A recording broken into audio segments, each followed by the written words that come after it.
So I've already mentioned many times now, after the Switch 2 Direct, it seems like the communication for Nintendo hasn't been very good. Like, they're kind of all over the place, and because of that, information is just scattered and many times incorrect. But really, it just seems like right now everyone's just trying to figure out all the little details around pricing, game distribution, pre-order details. It really is just like a cluster right now. But something else has happened, and it seems like some people were kind of expecting this. Others are just like completely caught off guard. And it does come down to the Switch 2 edition of Switch 1 games, and kind of like the physical games and how exactly all of that works. Like, what happens when you go to the store and buy one of these things? What do you get exactly? Well, we may now know that you're still just kind of buying a Switch 1 game, and that comes back to, of course, the buying experience, the pricing, and even a little bit of the box art, actually, I wanted to go over. So if you guys enjoy the video, hit that like button, subscribe if you're new. Set over here, this is on My Nintendo News. Now, I will say this is something that's going around currently, and the sourcing for it is a place, while it is official, because technically it is from Nintendo, they have been incorrect at times, so it's not like this is absolute technically. Like, we need to get the box and open it up and see for ourselves, sure. But in this case, Nintendo Switch 2 physical, or edition physical games, are Switch carts with an upgrade code, which is unfortunate because the idea of the game key, as people, of course, are looking at that right now and are really frustrated by that, was a step up from the idea of just getting a download code in the box that's one-time use.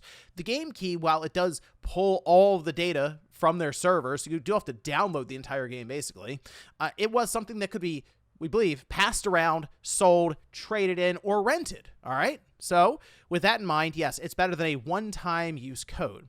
However, it appears that in this case, we're looking at a one-time use code. Now, this comes from Does It Play, where it looks like a person had actually asked a Nintendo UK customer support, being Pedro S right here, about the enhancement for the Switch 2 or the Switch games to Switch 2. It says, we can confirm that the upgrades will be download codes. Thank you for your understanding.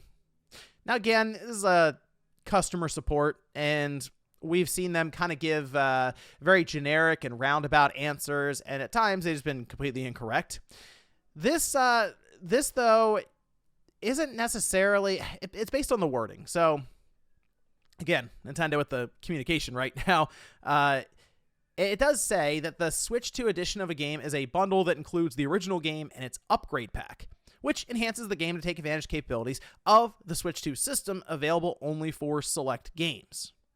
Now, we know, of course, they mentioned it can include visual improvements, new features, additional game modes, and we've seen it being shown to us with something like Breath of the Wild or Tears of the Kingdom, where it runs and just looks significantly better, I will say, than the current version of it. I mean, you're going from 30 to 60, and resolution-wise, it does look a lot better. I've seen low-resolution images and screenshots going around comparing them, and it's like, well, I mean, yeah, if you take like this like crunchy looking screenshot of both, it's one of those situations, of course, where you get it in front of you on your TV and you go back and forth, and it's like, well, yeah, obviously, it's way better. Again, going from 30 to 60, especially in like the forest area where you're probably going from like 20 to 60, that's a very big deal there too. But here's the thing, right? They say after you upgrade, the original Switch game can still be played on Nintendo Switch, though the features and content of the Switch 2 edition can only be played on the Nintendo Switch 2. That does technically imply that you are indeed getting a Switch 1 cartridge that you may already have. So let's say you buy Tears of the Kingdom, all right? Let me see. Or Breath of the Wild. We'll say Breath of the Wild. Let's say you buy this at retail, and it's in the Switch 2 box art, which I'll comment on in a minute here. I mean, it does say includes the Nintendo Switch game and Switch 2 edition upgrade pack. It's also available separately, of course, to upgrade, which you can just do. I assume you put the Switch 1 cartridge in and then I guess go to the eShop or something. Or if you are an NSO member, you'll be able to just download the Breath of the Wild or Tears of the Kingdom enhancement patches and then double the frame rate, resolution, the whole thing there. Okay. But in this case, despite it saying Switch 2, you would be getting a Switch 1 cartridge. Now, this isn't a new concept technically.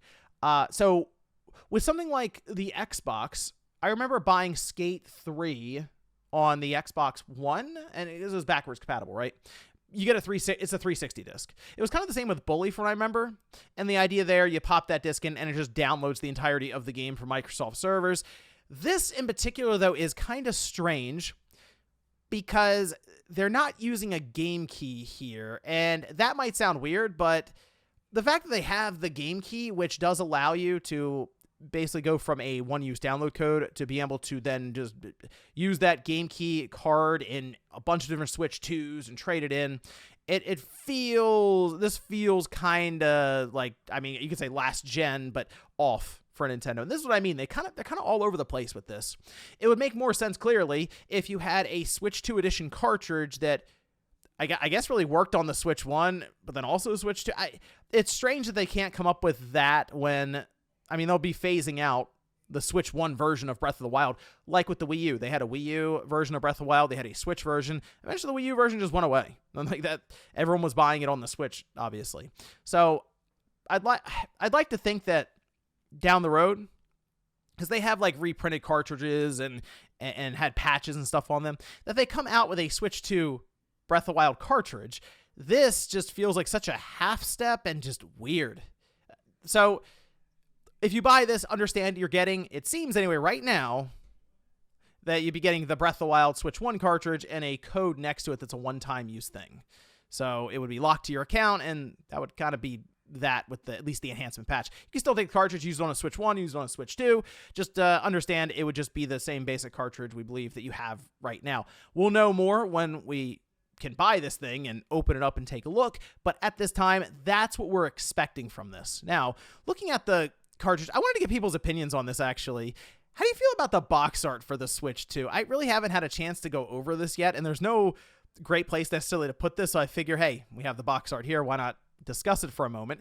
Like, for example, Metroid, I think Metroid Prime 4 Beyond, maybe it's because there's a lot of purple here. I think it works well with the all red, but some of these games don't necessarily, maybe it's this really big banner up here that's throwing me off, because from here, if this was just smaller and you had more room for the cover art, maybe that would be better. Here's the thing, though. We did get a side view of it from people who were attending these different Switch 2 events, like Mr. Sheikah posted this up, and that looks awesome. Like, I like the wraparound cover art. Now, if you're all digital, you don't care about any of this, that's fine, but I like this part of it, the spine here, where it's just a wraparound cover art to the back. That actually reminds me of the GameCube quite a bit. That's what they did there. And then at the bottom, they had, like the typical Nintendo stamp. This has a rating at the bottom here. I don't know if you'll get that in like the US, for example. Maybe it'll just be this Nintendo stamp or logo just pushed all the way down to the bottom here, or maybe this will be a red blank spot. I'm not sure. But I do like how it would look spined. Switch 2 logo at the top there. You'd have the game, and then a bunch of different looking cover art along like the wall or your shelf. That's the thing with the current Switch games. It's just a big wall of red. So I like the idea of the wraparound cover art. So it sort of gives each one its own kind of little personality, even when you have them all spined and set up on the shelf. Now, again, that's not really going to affect people who are just buying these digitally, but for me, I'd like to be getting these games physically. However, I guess I wouldn't have to necessarily worry about that with some of the enhancement ones, like Kirby and the Forgotten Land, for example. I guess that's just going to be whatever the patch is there. Although that's more DLC related. Same with Mario Party Jamboree, which something interesting about that also, we got some of the file sizes. So Mario Kart World is 23.4 gigabytes in size, and I assume that's going to be on a 32 gigabyte cartridge. Nintendo still needs to make some kind of pitch or play for this $80 price that they put on it, which we'll see about that Direct. That's kind of where I am now. I'm waiting for this Direct to see if there's something else to Mario Kart World that we don't know yet at that point, because right now, yeah, the $80 seems egregious for another Mario Kart game. But like Donkey Kong Bonanza at 10 gigabytes, Super Mario Party Jamboree, which has actually gone up in file size with the update by, I think, about 2 gigabytes. However, Kirby and the Forgotten Land went down like 100 megabytes or something, from 5.8 to 5.7. So that's an interesting change there. But the good news looking at this is, at least for now, which I assume as we go through the generation, we'll have larger and larger file sizes, right? But for here, with something like Donkey Kong Bonanza, that being 10 gigabytes, we're not at the stage of, oh, these Switch 2 games are 50 or 60 gigabytes technically from a first-party perspective, which is, I understand why a lot of people buy Nintendo systems. So at least for the file size stuff here, it seems to be good news so far. Mario Kart World being the largest one, I guess, from Nintendo at this time. And again, we'll have to see more about that, I guess, on April 17th when they have their big direct. But with all that said, guys, let me know what you think about this down below with again, it feels like Nintendo's kind of all over the place just when it comes to the messaging side of things, and especially with these weird physical Switch 2 enhanced games with a single-use game code, at least how it looks now. Were you planning to pick any of those up before, thinking it was a cartridge, and now you're reconsidering if it's just a code in the box? Let me know, though, down below. Thanks, guys, for watching, and I'll see you next time.